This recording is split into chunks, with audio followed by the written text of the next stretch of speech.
When I was a kid, our summers were almost always the same.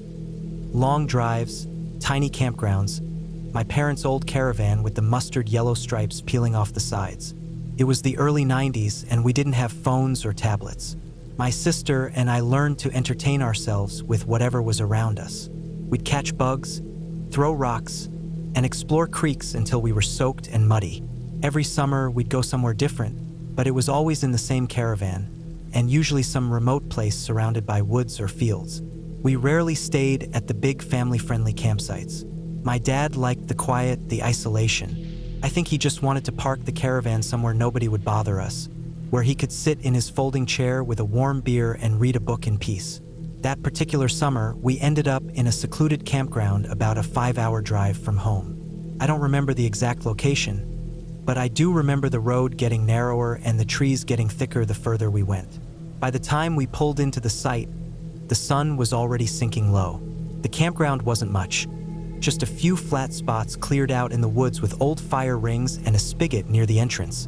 There were only 2 other campers there that I ever noticed, and they kept to themselves. My sister and I had brought a small 2-person tent with us that year. I think it was one of those cheap ones from a department store, bright blue and just big enough to squeeze in 2 sleeping bags and some gear. We had begged my parents to let us sleep outside the caravan. We wanted to feel like real campers. My dad helped us set it up just a few feet from the front of the caravan. He made sure the entrance faced the door so they could keep an eye on us. I remember feeling so excited, like we were finally getting to do something grown up. The first night started out fine. We ate hot dogs cooked over the fire and sat around watching the stars come out. When it was finally dark, we crawled into the tent, zipped it shut, and tried to settle in. We had those old inflatable mattresses that make a loud hissing sound every time you move. It wasn't the most comfortable setup, but we didn't care. We giggled and whispered for a while before finally trying to fall asleep. That's when we heard it. The sound was subtle at first, just a soft scraping, like something brushing against the side of the tent. We froze. My sister clutched her sleeping bag and I held my breath, straining to hear it again. A few seconds passed, then it came again, this time on the other side of the tent. A soft, dragging sound, like someone running a hand or stick along the fabric. I remember the way my heart was pounding. We didn't say anything to each other, but we were both clearly terrified. The tent suddenly felt very thin. Every noise outside sounded too close. The brushing sound came again, then again, moving slowly along one side of the tent. It was impossible to tell what direction it was coming from or how far away it was. We lay there for what felt like hours, just waiting. I think we must have panicked at some point, because the next thing I remember is the flap of the tent flying open and my dad's flashlight beam sweeping through. He told us to come inside the caravan. I don't remember if we ran out or if he pulled us out, but we ended up back inside, wide-eyed and shaken. My dad took a quick walk around with the flashlight but didn't see anything unusual. No broken branches, no footprints, nothing out of place. He tried to calm us down, said it was probably an animal, maybe the wind. I remember watching through the caravan window while he stood outside for a while, just looking around in the dark. The next day, we tried to laugh it off. We helped cook breakfast and went down to the creek that ran behind the campsite. But the whole time, the thought of that sound was in the back of my mind. My sister said she didn't want to sleep in the tent again, and honestly, I didn't either. But we were stubborn. We didn't want to admit we were too scared. So that night, we tried again. This time, my dad added a little battery-powered lantern inside the tent and told us to keep it on. He also said to zip the tent up all the way and try to stay calm if we heard anything. We got into our sleeping bags and tried to act like it was normal, like we weren't scared. But deep down, we were both on edge. It didn't take long. Maybe 20 minutes after we laid down, we heard it again. That same dragging, brushing sound, low and quiet. It moved along the wall of the tent, pausing, then starting again. It felt like whatever it was knew we were listening. Sometimes it would go silent for a while and we'd start to think it was gone. Then it would start again, this time on a different side. We didn't scream right away. We just lay there frozen. I could hear my sister trying not to cry. I was trying to be brave, but every time that sound came back, I felt colder and more terrified. Eventually, we must have made noise, because the caravan door opened and my dad came back out. Once again, nothing. No signs of anyone or anything around the tent. He even walked around the edge of the campground with the flashlight, but there was nothing to find. That night, we didn't argue. We took our sleeping bags and climbed into the caravan. My mom made us hot cocoa and said we could sleep inside for the rest of the trip. I didn't even try to protest. The tent stayed up for a few more days, but we never used it again.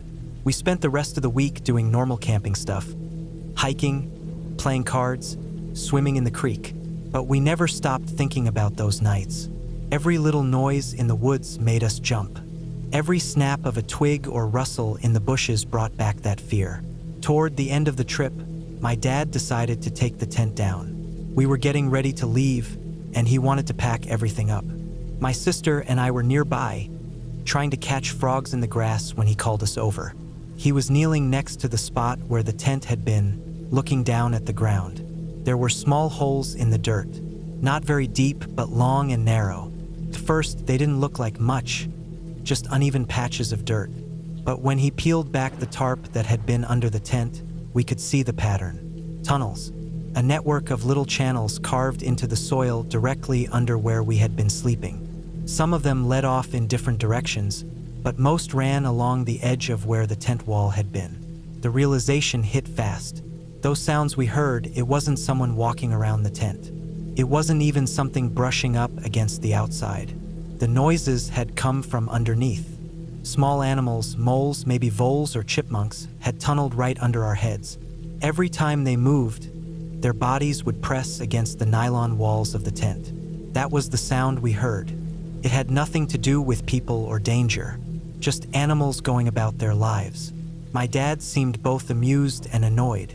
All that fear, the flashlight patrols, the sleepless nights, all caused by some burrowing critters. He told us, but we were too embarrassed to admit how scared we had really been. My sister and I looked at each other and tried to laugh it off. But the truth was, those 2 nights had been some of the most frightening moments of our lives. We never used that tent again. The next summer, we went back to sleeping in the caravan, and we didn't argue about it. Even years later, when we were older, we still talked about that trip sometimes. It became one of those family stories that always came up around the holidays. My dad loved to tell it, always making fun of how scared we had been, and how it turned out to be nothing more than a few animals under the dirt. Looking back now, I understand why it scared us so much. When you're a kid, and you're out in the woods, everything feels bigger, darker, and more dangerous. Your imagination fills in the blanks with the worst possibilities.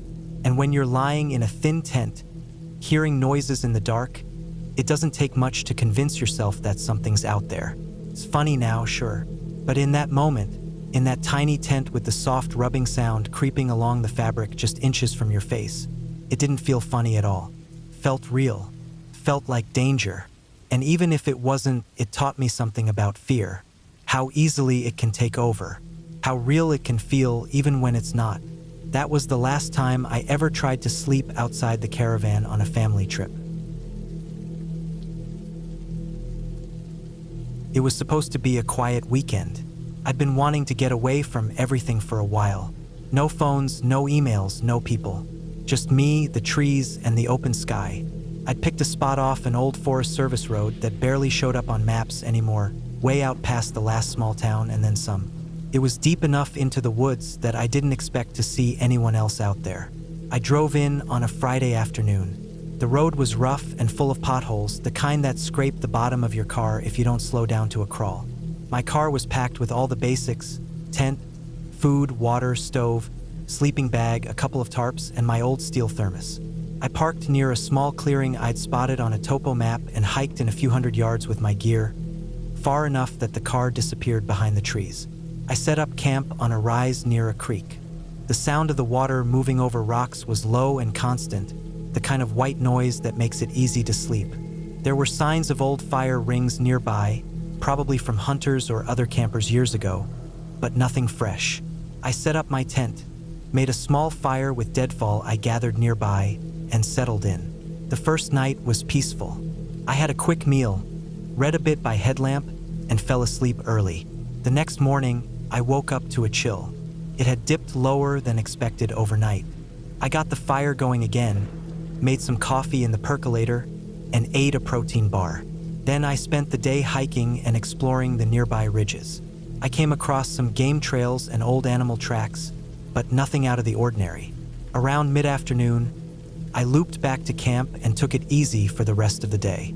That night, I cooked a simple dinner, some rice and beans, and stayed up a little later, staring at the stars through the break in the trees above my tent. When I finally crawled inside and zipped up the flap, it was just after 11. It was silent except for the creak. I fell asleep fast. I don't know what time it was when I woke up, but it was still dark. Not just dark, but the kind where you can't see your hand in front of your face. I lay there listening. Something had pulled me out of sleep, but I didn't know what. There were no sounds, no footsteps, no animals moving through brush, just the creak. I waited a while, then told myself it was nothing, maybe a dream or a small animal, and went back to sleep. In the morning, I unzipped the tent and stepped out to stretch. That's when I noticed the cup. It was a metal camp cup, one of those lightweight ones. It wasn't mine. I hadn't brought any cups. I used my thermos or the percolator to drink. It sat on a flat rock next to the fire ring. It had liquid in it, maybe tea or coffee, and a few sips had been taken out. It was still warm. I froze. There hadn't been any other campers nearby. No sign of other tents, no voices, no fire smoke. I hadn't heard anyone come into camp. I checked around the site. No footprints, no trash, nothing moved or missing, just that cup. I poured the liquid out carefully and set the cup aside. I didn't know what to think. Was it a prank? A hiker passing through who thought they were being funny? It didn't make sense. I tried to shake it off and went about the day, but I couldn't focus on anything. I kept glancing toward the woods, expecting to see someone watching. Every sound made me tense up.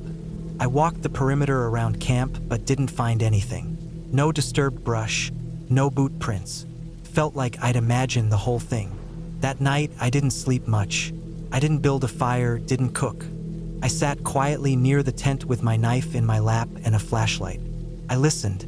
I stayed up for hours, just watching the woods, flicking the light across the trees every now and then. Around 3 a.m, I thought I heard something behind the tent. A soft scrape, not an animal sound, not heavy, not fast, just enough to make the hairs on my neck stand up. I didn't move. I turned off the flashlight and waited. Nothing happened after that, just the creak again. The first light, I packed up. I didn't even make coffee. I stuffed everything into my pack and hiked out fast. When I got to the car, I checked it top to bottom before getting in. No scratches, no signs of anyone trying to open it. Nothing. On the drive out, I kept checking the rearview mirror. The road was empty. No other cars. No people. I didn't stop until I was back on the highway. When I got home, I unpacked and checked everything again. It was all there. Nothing missing, nothing strange. Except for that cup. I'd thrown it into a Ziploc bag and brought it back without really thinking. I didn't know what else to do with it. I didn't want to leave it there. It sat in my garage for months.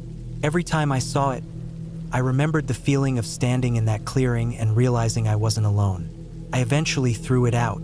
I still camp, but I don't go solo anymore. I stick to places with other people nearby. Somewhere I can see other tents, hear other voices. I don't need complete solitude anymore. That weekend gave me what I thought I wanted, and more. What bothered me most wasn't the idea of someone messing with me. It was how quiet they were. How careful, how close they must have been. Close enough to sit by my fire, to drink from that cup, and leave it behind without waking me up. It wasn't an animal. It wasn't the wind. It was a person. Someone was there. I used to go camping pretty often, usually alone. I liked it that way. There was something about being deep in the woods, away from cell towers and schedules, that felt good. No noise except for the trees creaking, the wind moving through leaves, and the occasional crackle from the fire. Calmed my nerves. I didn't do the whole park at a campground thing either. I liked to hike in a few miles, set up where there were no people around, and just be. That was the point for me, to get away from all of it. That trip last fall, though, changed the way I looked at being alone in the woods. It was mid-October. The air was crisp, but not cold. The kind of weather where you wear a hoodie in the morning, take it off by noon, and put it back on as the sun drops behind the trees.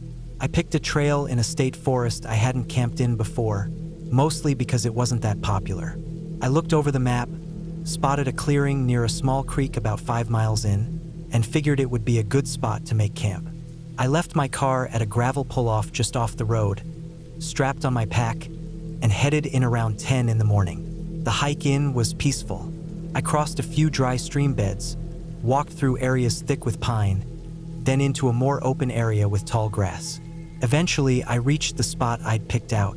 It was almost too perfect. The clearing was flat and just wide enough for a small tent. The creek, maybe 20 yards away, was shallow and clean, with clear water running gently over smooth rocks. There were a few large trees on the edge of the clearing, one of which had a thick horizontal branch that would be good for hanging my food. I dropped my pack and stood there a minute, listening. No distant voices, no planes overhead, no barking dogs. Just wind in the trees and the faint gurgle of water. I set up my tent facing the creek, hung my bear bag rope, and gathered some dry wood. I didn't plan on starting a fire until sunset, but it's always better to have the wood ready. I had a small folding saw and cut some decent-sized logs down to length. I found a few flat stones and made a small ring for the fire, right on the edge of the clearing. After that, I ate a granola bar, drank some water, and hiked upstream a little to explore. About a quarter mile up, I found what looked like an old game trail leading away from the creek. It was faint but clear enough to follow. Curiosity got the better of me, so I followed it. It wound through the trees for a while, then curved uphill. About 5 minutes in, I found something strange. It was an old hunting stand, just a weathered platform in a tree, no ladder or anything. The platform itself looked half-rotten. Beneath it, there were several rusted beer cans scattered around, and an old folding chair on its side. Nothing looked recent. I figured some hunter used it years ago and just stopped coming out. I stood there for a while, then turned back. I didn't think much of it at the time. Back at camp, I boiled water for a freeze-dried meal and ate while watching the shadows stretch across the clearing. I started a fire just as the sky went orange. The temperature dropped fast. I put on my jacket and sat close to the flames. As always, the first night in the woods brought that weird mix of calm and caution. Every crack in the woods makes your head turn, even when you know it's probably just a squirrel or a branch dropping. Around 9 p.m., I doused the fire and crawled into my tent. I laid there for a long time listening. At one point, I heard what sounded like something walking through the leaves, maybe 30 or 40 yards off. It was slow, like one step, pause, another step. Too heavy to be a squirrel. But eventually it faded. I didn't think too hard about it. Deer wander through camps all the time. I drifted off. I woke up suddenly sometime in the middle of the night. I don't know why. There was no sound, just dead silence. That in itself was weird. Usually, even at night, you can hear the creek, owls, wind, something. But it was completely still. I laid there, trying to convince myself to go back to sleep, but that silence was making my heart race a little. I stayed in my bag, breathing slow, waiting for a sound. Any sound. Then I heard it.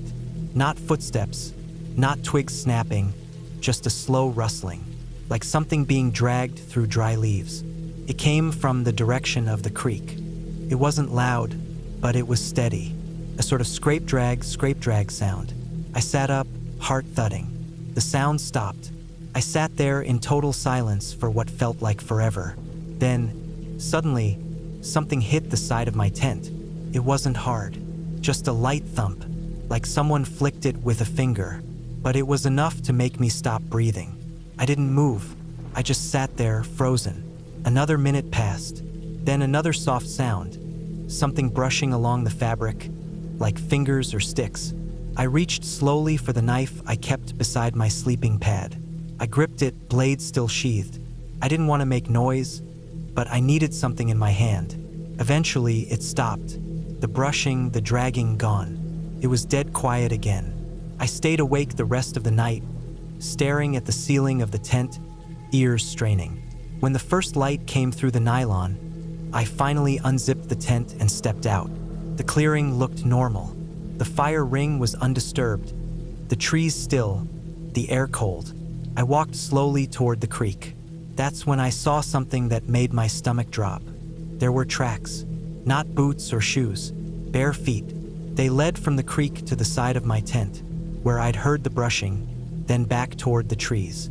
The prints were narrow and long, with deep impressions at the toes, like someone had been crouching or walking carefully. They weren't large, maybe size 9 or 10, but they were adult feet. And they were recent. The ground was still damp with dew, and the leaves hadn't dried. I didn't pack up right away. I walked the edge of the clearing, trying to see if there were more prints, but they stopped at the tree line. I thought about the old hunting stand I'd seen the day before. Maybe someone still used it. Maybe they saw my fire and came to check me out. But why barefoot? I ate quickly and decided to stay one more night. I don't know why. I think part of me didn't want to spook myself out of camping for good. I moved my tent a little closer to the creek, just for peace of mind. I spent the day hiking around the area, but I didn't go far. I didn't want to stumble into someone's camp or make things worse. I kept scanning the trees. I didn't see anyone. That night, I didn't make a fire.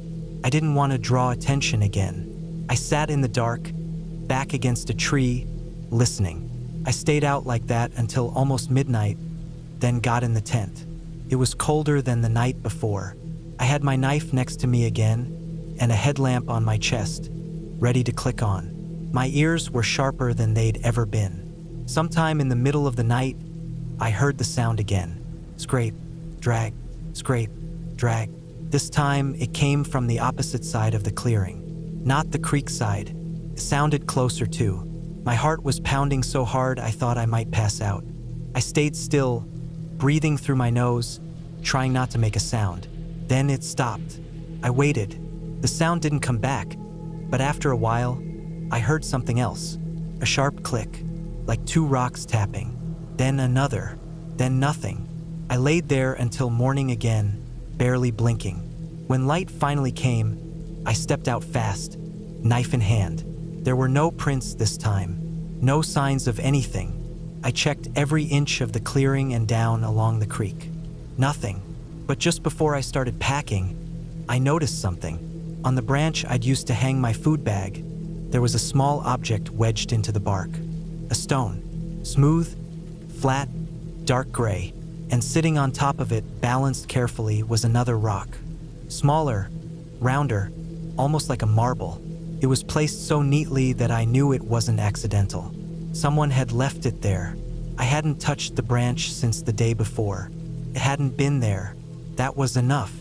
I packed everything as fast as I could, skipped breakfast, and hit the trail. I didn't look back. I didn't stop to rest.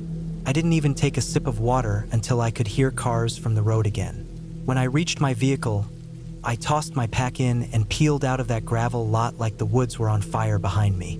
Back home, I tried to forget about it, but I couldn't.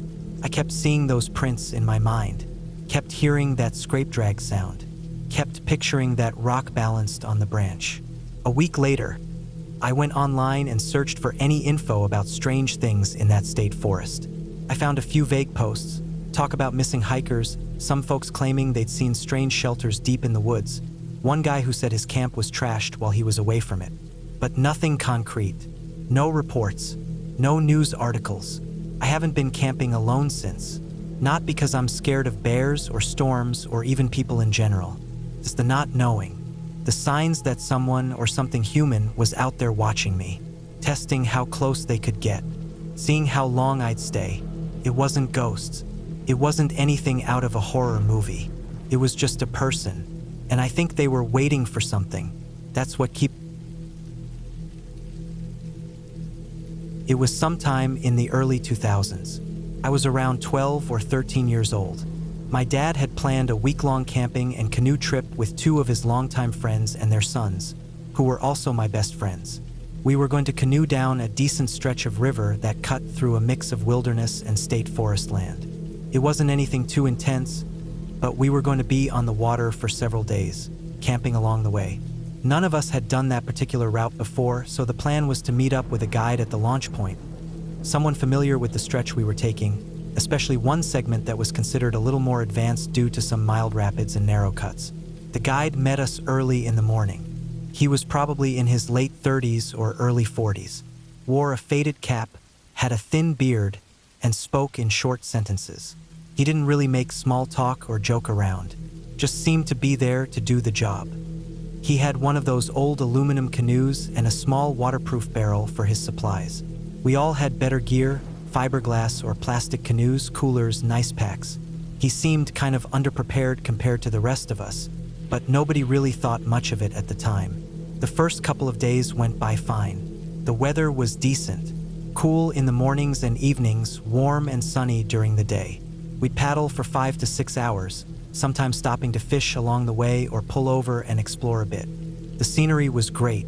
Forest on both sides, birds everywhere, the occasional deer along the banks. Fishing was surprisingly good. We were pulling out smallmouth bass, the occasional pike, and even a few decent-sized trout in colder spots. Every night, we set up camp at small clearings or gravel bars along the river. We'd clean the fish and cook them over the fire, sometimes frying them in a pan or wrapping them in foil with some seasoning. It was the kind of stuff you remember years later, simple food that tastes amazing because of where you are. The guide, though, never touched the fish. He brought his own food, mostly canned stuff. I remember he ate beanie weenies out of the can, fruit cocktail, some random tins of meat. No cooler, no cooking gear beyond a small burner. He didn't really engage much when we were all talking about how we liked our fish or who had caught the biggest one. He just kind of sat near the edge of the group, ate his food, and then went off by himself to his tent or to walk the shoreline. Looking back, it was weird, but at the time, we just thought he was one of those loner outdoors types who preferred his own system. A little socially awkward, maybe, but harmless. My dad and his friends were careful guys, and there was never a moment where any of us kids were unsupervised with him. We were always with at least one of the dads, especially when swimming or messing around away from the camp. One night around the middle of the trip, the temperature dropped a lot more than we expected. It had been a warm day, but a front came in. By the time the sun went down, it felt like it had dropped into the low 40s. We had brought a small portable propane heater. It wasn't big, but it kept the inside of our tent just warm enough to make sleeping comfortable. Our tent was a big 6-man setup that had enough room for me, my dad, and our gear. That night, after dinner, the guide came over and lingered a bit longer than usual. Everyone else had gone off to their tents or to the riverbank to brush their teeth or clean dishes. I was inside our tent organizing my sleeping bag, and I heard voices outside, my dad and the guide. I didn't hear much, just a low exchange and then the sound of someone walking away. When my dad came in, he looked annoyed, which wasn't like him. He didn't say anything, just zipped the flap and sat quietly for a while before lying down. I didn't ask what happened, and nothing else came of it. The guide never brought it up again, and we didn't either. I later found out that he had asked to sleep in our tent that night because of the cold and the heater. My dad had made up an excuse to say no, something about the tent being too crowded and offering to share the heater instead by leaving it outside between the tents. The guide said he'd manage and went back to his own setup. The rest of the trip went by without incident.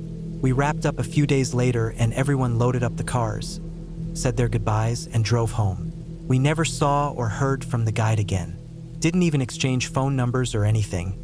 He had been arranged through some local outfitter that one of the dads had contacted. Life moved on. I grew up, went to high school, started working. The trip became one of those old stories we brought up now and then when reminiscing. Just a cool adventure from when we were kids. Then one evening, about 5 years later, I was at home with my dad. We were watching the local news after dinner, just like we did most nights. There was a segment that came on about a fugitive being captured. A mugshot popped up on the screen, and right away I recognized the face. Same thin beard, same eyes, same damn hat even. I looked at my dad, and he was already staring at the screen, his expression frozen. The anchor said the man had been on the run for years. He had outstanding charges for multiple counts of child molestation and had escaped arrest during a search in another state. Apparently, he had been living off the grid, bouncing around remote areas, sometimes posing as a guide or seasonal worker. He had finally been caught when someone recognized him in a small town and reported him. We didn't say anything at first. The room just felt different, like the air had changed. It took a while before my dad said what we were both thinking. That was our guide. The man who had paddled down the river with us, who had eaten canned food at our campfires, who had asked to sleep in the tent with me and my dad that cold night. I remember feeling sick. Not just the normal kind of sick, but something deeper, like something was wrong with my memory, with the way I had thought about that trip. Suddenly, all the little odd things made sense in a much darker way. His distance, the way he watched but didn't engage, the way he always ate separately, the way he hung around camp at night more than he needed to. We told the other families. My dad called both of his friends that night, and their reactions were about the same. Silence, then disbelief, then that same kind of sick dread. None of us had known. We never suspected anything serious. But looking back, it felt like we had dodged something we hadn't even known was coming. It haunted us for a while, not in a dramatic movie-type way, just a slow, steady chill every time we thought about it. What could have happened if things had been slightly different? If my dad hadn't said no? If one of us had gone off alone for too long? There were no answers, just a sharp new edge added to an old memory. We had gone out to have an adventure, to bond, to fish, to be out in nature. And we had gotten that, mostly. But we had also shared a riverbank with a predator, and none of us knew it at the time. That trip is still one of the most vivid memories of my childhood. But now there's always that undercurrent. A reminder that danger doesn't always show up with a warning. Sometimes it sits quietly at your campfire, eating canned beans and watching you from the corner of its eye. We never camped with a guide again after that. Ever. It happened about 6 or 7 years ago, somewhere in the middle of a muggy summer. I was camping with my cousin at a small, quiet campsite not too far from a lake, maybe a couple of hours' drive from home. We used to go out there now and then, just to get away from everything for a few days. There wasn't much around, no nearby towns, no running water beyond the lake, no real hiking trails. Just us, the tents, and the woods. We picked a spot further from the main campground where all the families usually stayed. It was quieter down near the edge of a shallow creek, just a bit off the gravel trail that looped around the area. Not a single other person had set up within earshot. That's what we liked, really, the silence, the solitude. We didn't think too hard about anything else. Just wanted to relax and maybe fish a bit if we felt like it.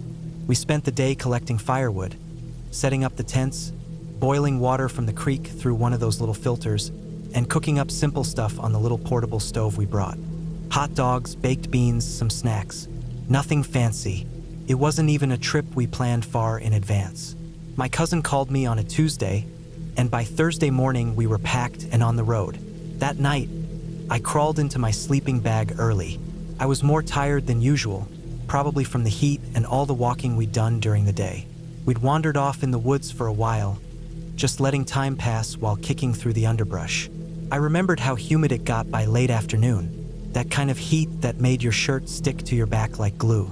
The tent was one of those two-person dome tents you could set up in 15 minutes. Not a ton of space inside, but enough. My cousin had his own tent a few feet away, so I was in mine alone. The fabric smelled like dirt and mildew from the last time I forgot to dry it after a rainy trip. I lay down on top of my sleeping bag for a while before crawling inside it. It was still warm, and I didn't feel like sweating through the first part of the night. At some point, I must have dozed off. It wasn't deep sleep, not the kind where you completely disappear. More like floating on the edge, half in and half out. The air was thick, the kind of warm that makes you restless. I remember turning a few times, kicking one leg out of the bag, then pulling it back in. Just that weird off-balance state where your brain's still a little active. Then I felt something. It wasn't sharp or painful, nothing obvious. Just this soft, almost ghost-like pressure on my ribcage, right under my shirt. Something slow, slithering. At first, I was so far into sleep that I thought it was my brother messing around, like back when we were kids. I actually remember smiling in the dark for a second, as if I was home in my room, not even registering where I really was. But it didn't stop. Whatever it was kept moving, slow and steady, curling against the skin of my stomach. That smile dropped right off my face. My eyes opened, and everything hit me at once. The smell of damp nylon, the quiet rustling of tree leaves outside, the buzzing hum of bugs circling the mesh vents. I remembered the camp, the woods, the creek, my cousin in his own tent, not a single other soul around. And then I remembered I'd zipped the tent shut tight before bed. I didn't move right away. I didn't even breathe. I just lay there in the dark, frozen, staring up at the fabric ceiling. My heart started pounding. It wasn't fear yet, it was confusion, dull panic. I thought maybe I imagined it, some leftover piece of a dream. But then it moved again. This time, it pressed against the side of my stomach, curling under my shirt. Light as a feather, but unmistakably real. A slow, dragging pressure like something tracing the edge of my skin. I sat up hard, unzipping the sleeping bag in a panic. I slapped at my shirt, twisted around, trying to shake loose whatever the hell was in there. Took a few seconds of scrambling before I saw it. A caterpillar, big, furry, black and orange, just sitting there on the fabric of my sleeping bag, its little legs still clinging to where it had just crawled. My stomach twisted. I don't even know how it got in the tent. I always checked, always zipped the door tight. I didn't scream or anything, but I backed up so fast I hit the tent wall. I grabbed one of my boots and flicked it off the bag. It landed near the base of the tent and just sat there, still. No rush, no panic. Like it didn't even care. It had scared the hell out of me. I sat there for a long time after that, staring at it, breathing like I just run 5 miles. I felt itchy all over. My skin crawled. Every time the wind moved through the mesh and made the fabric ripple, I twitched. I couldn't get comfortable again. I kept imagining more of them, dozens, hundreds, hiding in my clothes, wriggling across my back. That one caterpillar had cracked something open in my brain. Eventually, I unzipped the door, grabbed my flashlight, and stepped outside. I shook out the sleeping bag, my clothes, everything. I checked the tent 3 times over. I didn't even go back to sleep. I just sat in the camp chair by the fire pit until the sun started coming up, watching the trees, jumping every time a twig snapped. It sounds dumb to say it out loud. I know it does. It's a caterpillar, not a snake or a spider or a bear, but something about that moment. The sleep haze, the quiet woods, the dark tent, and the sudden, weird, crawling feeling broke me in a way I didn't expect. It was like waking up with no idea who you are, where you are, or what's touching you. That terror sticks.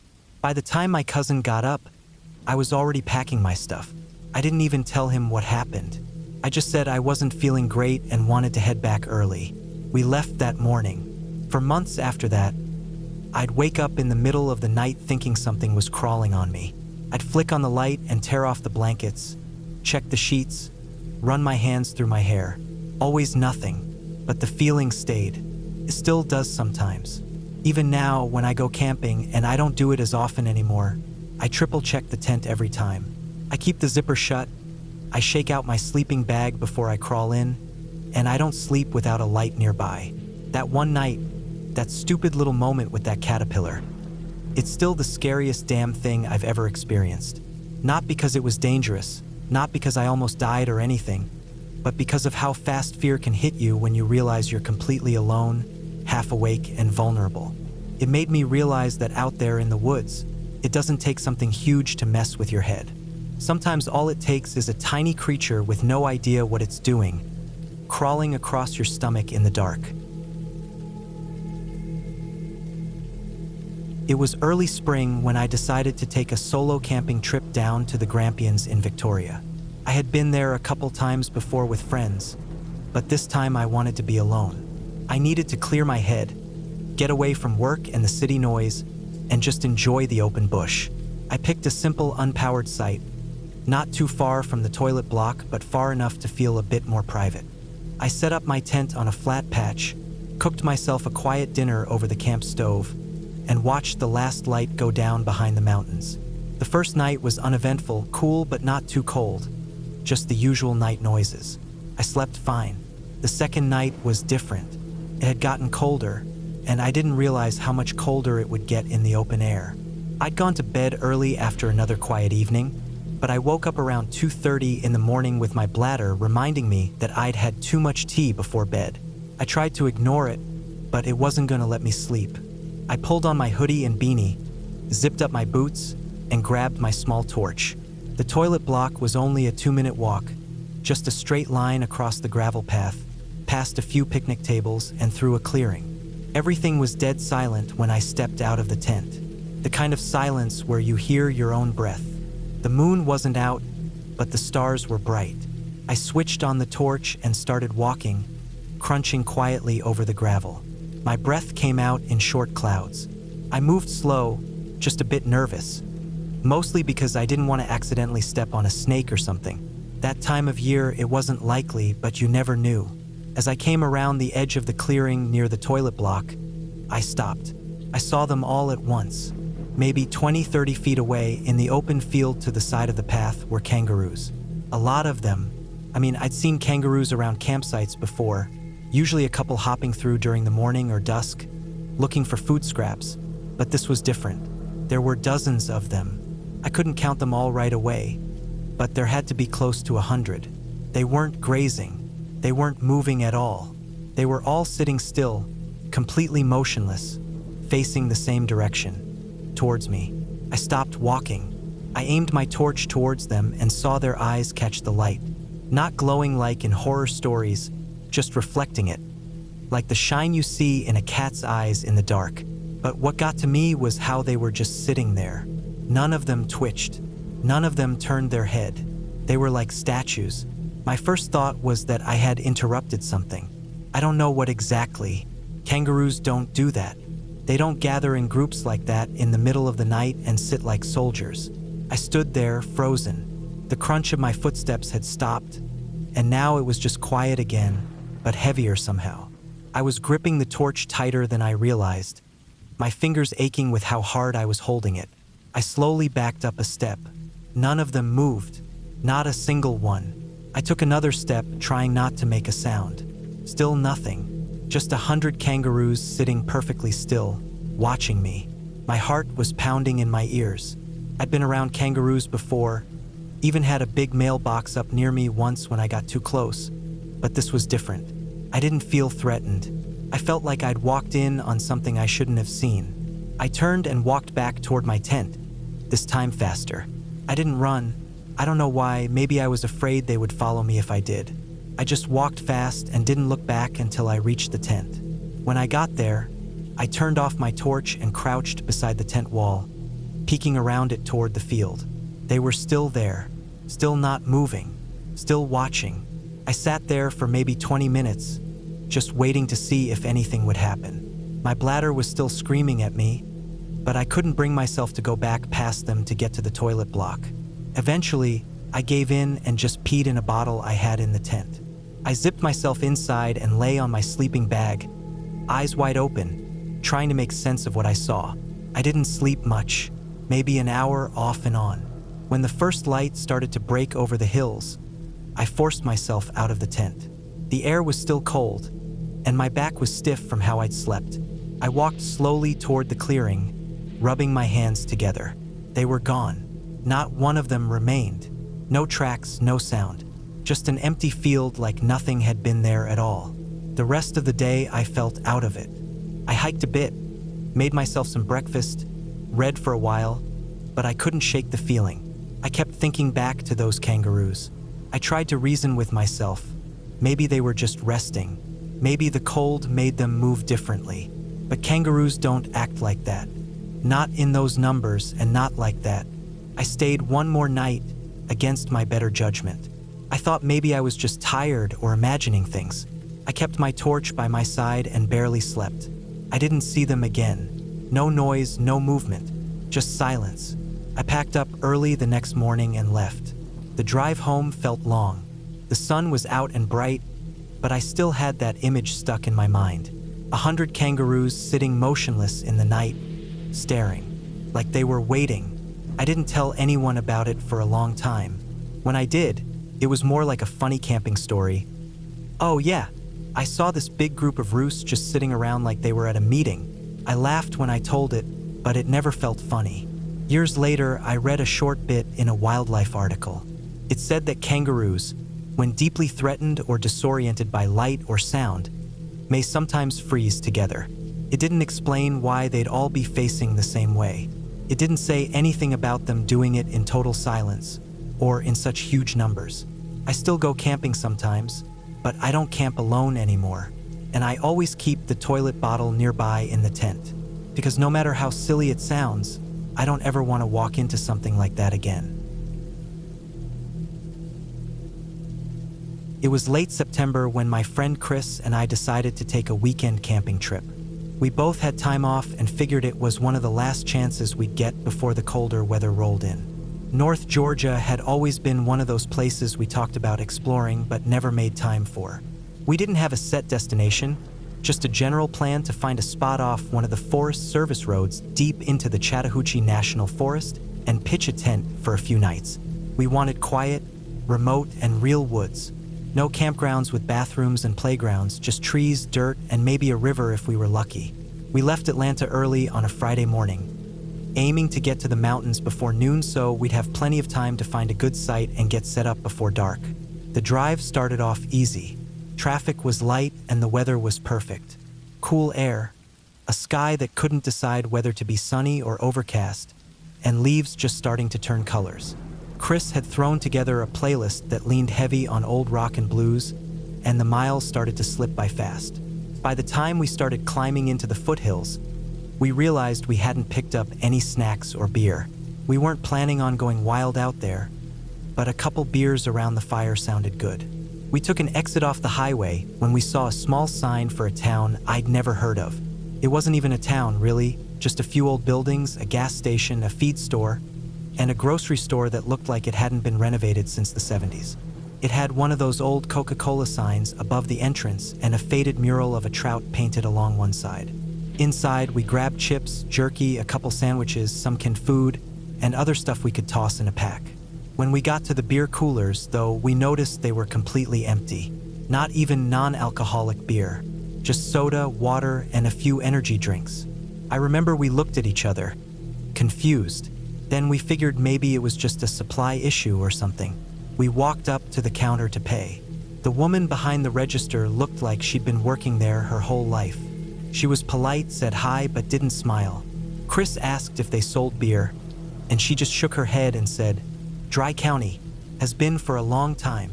We both let out that sort of surprised half laugh, like we didn't realize those still existed. Chris asked if there was anywhere nearby where we could get a drink.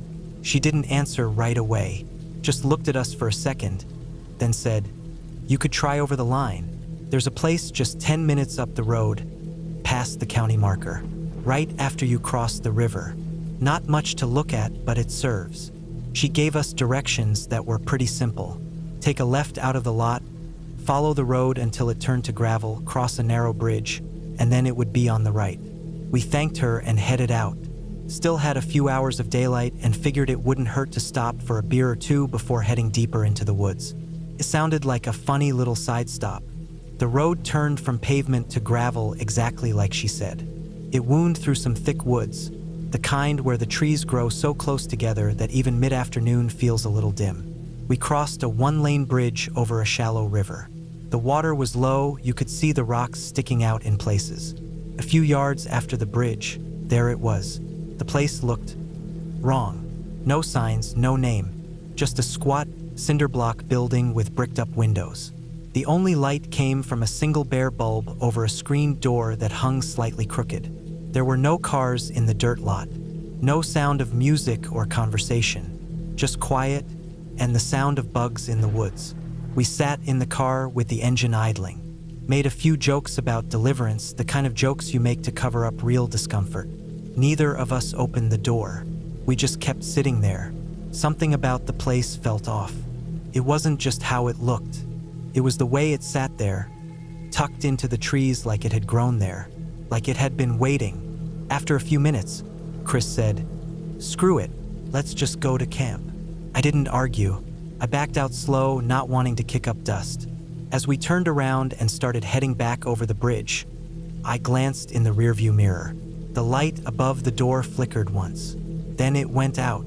We didn't say much on the drive to the forest road. Found a spot way down a narrow trail. Took about 40 minutes of crawling over ruts and dodging rocks.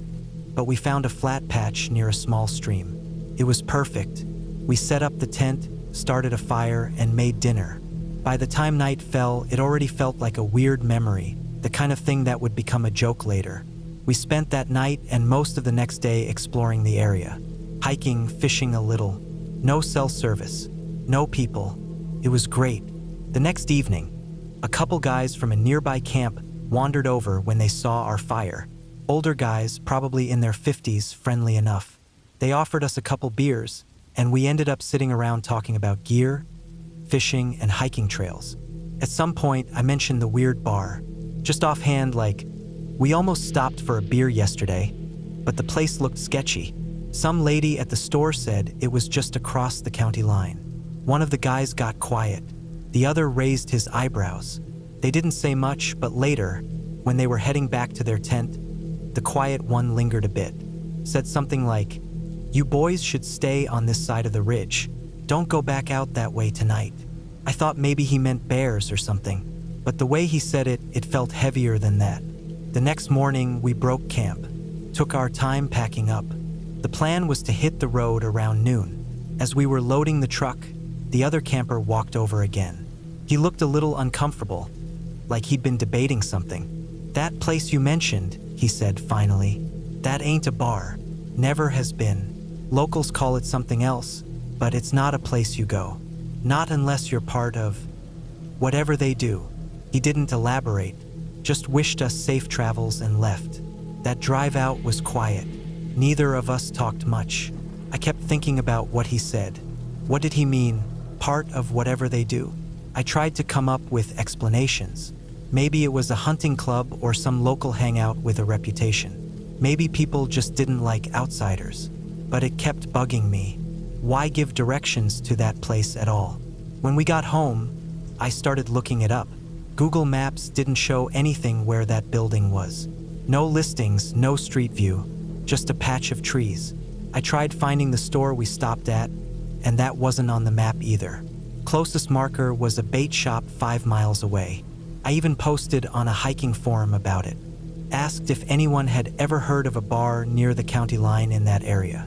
The only response I got was a private message from someone who said they'd grown up nearby.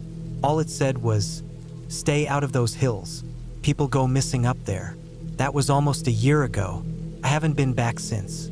Neither has Chris. We've camped other places, but never that deep. Never off a forest road without a map. And never again in North Georgia. There's something about that weekend I can't shake. The way the cashier looked at us when she gave those directions. The way the building sat in the trees. The bricked up windows. The flickering light. And the way the locals said, flat out, that it was never a bar. I keep thinking how easy it would have been to just get out of the truck and open that screen door. Just a step or two, a push, and we would have been inside. We might have thought it was funny, maybe weird, but still just a story. Or maybe we wouldn't have come back out. I don't believe in ghosts. I don't believe in backwoods cults or secret societies. But I believe in bad people doing things where no one's watching. And I believe we were being pointed somewhere for a reason. That woman in the store, she didn't smile. She just looked at us, gave the directions, and watched us walk out. I think we were being sent into something that had nothing to do with beer. And whatever it wasn't meant to be a quick stop. It was meant to be the end of the road. I don't know why we decided to go camping that weekend. It wasn't part of any big plan, just a last-minute decision after a week of feeling cooped up. My friends and I, 3 of us, had all been talking about getting away for a while, but none of us had really followed through on the idea. Life just always seemed to get in the way. But that Friday afternoon, we finally pulled the trigger.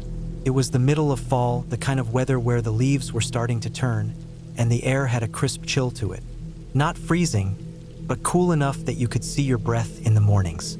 The perfect kind of weather for a camping trip. We had all been busy with work, school, and other distractions, so this was supposed to be our chance to unplug and reconnect. We didn't want to go to one of those big, crowded campgrounds where everyone is packed in like sardines. So we picked a spot further out, some remote patch of land along the edge of a small forest, next to a river. The kind of place where you could almost pretend you were out in the wilderness, far from civilization. The kind of place where you wouldn't be hearing car engines or people talking until late into the night. None of us were super experienced campers, but we knew the basics.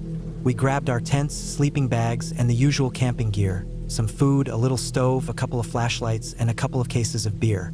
Nothing fancy, but enough to survive for a couple of days. We had set up camp by the riverbank just as the sun was starting to dip below the horizon. It was peaceful, with only the sounds of the water running and the occasional rustle of leaves in the wind. We spent the first evening drinking and talking around the campfire. The air smelled like burning wood, and the flames crackled and popped as we took turns tossing dry branches into the fire. We were laughing, telling stories about dumb stuff we'd done in the past, and reminiscing about the old days when we used to hang out all the time. Felt good, like nothing had changed. The night wore on, and after a while we started to quiet down. The fire had burned low, and only the embers gave off any light. My friends and I decided to hit the hay since it had been a long day. We all crawled into our tents, each of us in our own little world, trying to get some sleep. I woke up in the middle of the night, my body stiff from sleeping on the cold ground. The temperature had dropped significantly, and the air inside the tent was chilly. I tried to go back to sleep, but something about the quietness of the night kept me awake. It wasn't the usual peaceful silence you expect in the woods. There was an odd stillness, a kind of tension in the air that made me uneasy. I turned over in my sleeping bag, trying to shake the feeling off, but then I heard something. A soft sound, barely audible, but enough to make my heart skip a beat.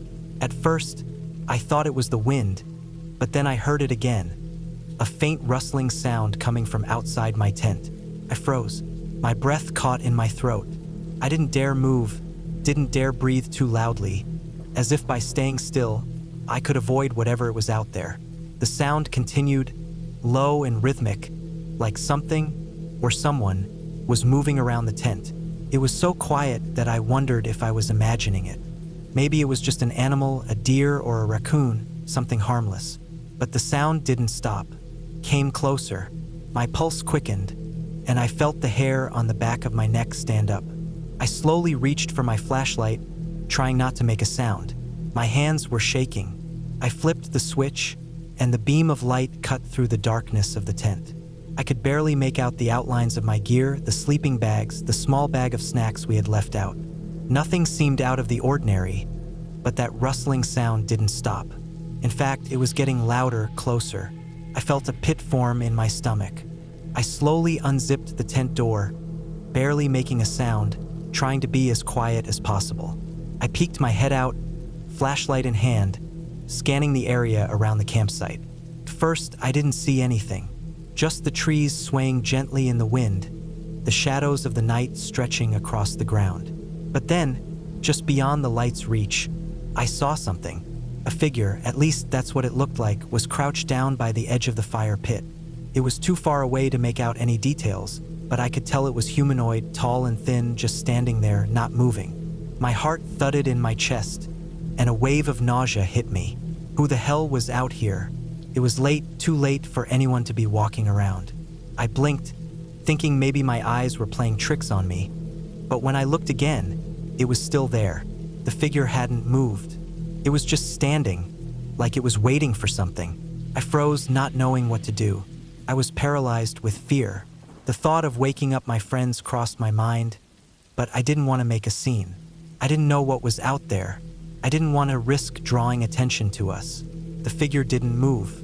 I held my breath, hoping it would just disappear, hoping it was nothing more than a trick of the light.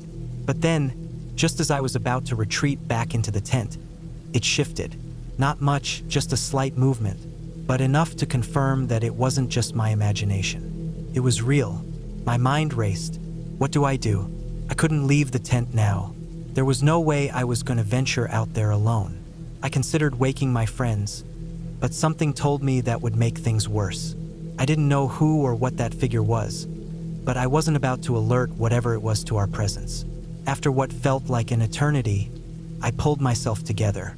I slowly zipped the tent door back up, trying not to make a sound. I couldn't take my eyes off the figure, but I didn't dare open the tent again. My heart was racing, and every muscle in my body was tense. I lay there for what felt like hours, too terrified to sleep, too scared to even move. The rustling noise from outside stopped eventually, but I still couldn't shake the feeling that we weren't alone. I didn't sleep that night.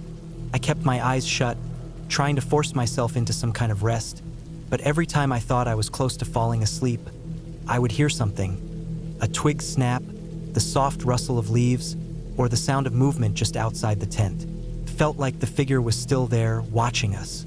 Morning finally came, and I was exhausted. The sun had barely risen, casting a faint light over the campsite. I felt like I hadn't slept at all. I didn't want to tell my friends about what had happened. Not yet. I didn't want to sound crazy. But when we started packing up the camp, that's when I noticed something strange. The fire pit was disturbed. The logs were moved around, scattered in a way that didn't make any sense. And then, just beyond the fire pit, in the dirt, there were fresh footprints. Large, heavy prints, almost too large for a person.